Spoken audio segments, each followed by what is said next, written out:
প্রিয় শিক্ষার্থীরা, আজ তোমাদের সাথে আমি আলোচনা করব মুখে মুখে লসাগু নির্ণয়। মজার ব্যাপার না যে মুখে মুখে আবার কিভাবে লসাগু নির্ণয় করা যায়? হ্যাঁ, আজকে সেই টেকনিকটাই তোমাদেরকে আমি শেখাবো। দেখো, আমরা বোর্ডে লিখেছি 3, 6, 8, 12 এর লসাগু।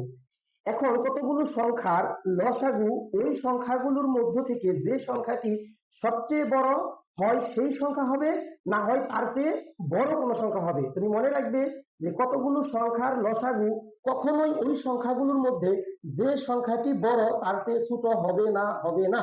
তাহলে এই সংখ্যাগুলোর মধ্যে সবচেয়ে বড় সংখ্যা কত? 12।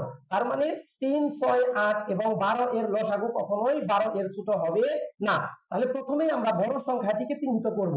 এরপর বড় সংখ্যাটিতে অন্য যে সংখ্যাগুলো রয়েছে সেই সংখ্যাগুলোর মধ্যে কোন কোন সংখ্যা দিয়ে ভাগ যায় সেটা আমাদের চিহ্নিত করতে হবে। তাহলে দেখো, 3 দিয়ে 12 এর মধ্যে ভাগ যায়, তাহলে 3টা আমরা কেটে দিলাম। 6 দিয়ে 12 এর মধ্যে ভাগ যায়, এজন্য 6টা আমরা কেটে দিলাম। এরপর বাকি রয়ে গেল কি? 8 এবং 12। দেখো, 8 দিয়ে কিন্তু 12 এর মধ্যে ভাগ যায় না। তখন আমাদের কি করতে হবে? এই যে 12, অর্থাৎ বড় যে সংখ্যাটি, সেই বড় সংখ্যাটির দ্বিগুণ করতে হবে। তাহলে বড় সংখ্যাটি 12, তার দ্বিগুণ যদি করি, আমি 2 দিয়ে যদি গুণ দিই, তাহলে কত হয়? 24।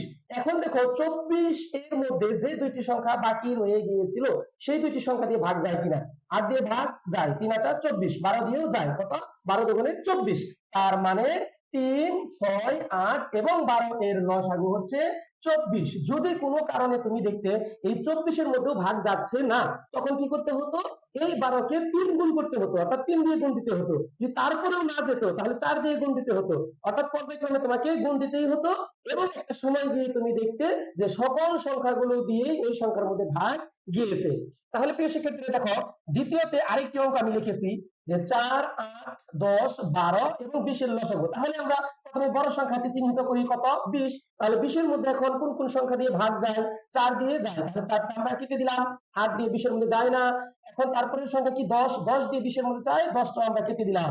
এরপর 12, 12 দিয়ে কিন্তু 20 এর মধ্যে ভাগ যায় না। তাহলে নিয়ম অনুযায়ী আমরা এই 20 এর কি করবো? দ্বিগুণ করবো, 2 দিয়ে গুণ। তাহলে 2 দিয়ে যদি আমরা গুণ করি, তাহলে কত হয়? 40। এখন 40 এর মধ্যে দেখো যে তিনটি সংখ্যা রয়ে গিয়েছিল, সেই তিনটি সংখ্যার মধ্যে কোন কোন সংখ্যা দিয়ে ভাগ যায়? 8 দিয়ে যায়, 8টা আমরা কেটে দিলাম। 12 দিয়ে কিন্তু যায় না। তাহলে এখন কি করতে হবে? আবার এটা 3 গুণ করতে হবে, অর্থাৎ 3 দিয়ে গুণ দিতে হবে। তাহলে 3 দিয়ে 20 কে গুণ দিলে কত হয়? 3 দিয়ে 20 কে গুণ দিলে হয় 60। এখন 60 এর মধ্যে দেখো 12 দিয়ে যায়, 5 12 60। তাহলে 12টা কেটে দিলাম। এবং 20 দিয়েও কিন্তু যায়, 3 12 কত?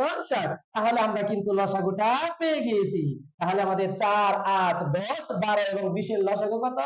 60। প্রিয় শিক্ষার্থীরা, কিভাবে লাভ ছাড়াই দেখো আমরা লসাগু নির্ণয় শিখে গেলাম। সকলকে ধন্যবাদ।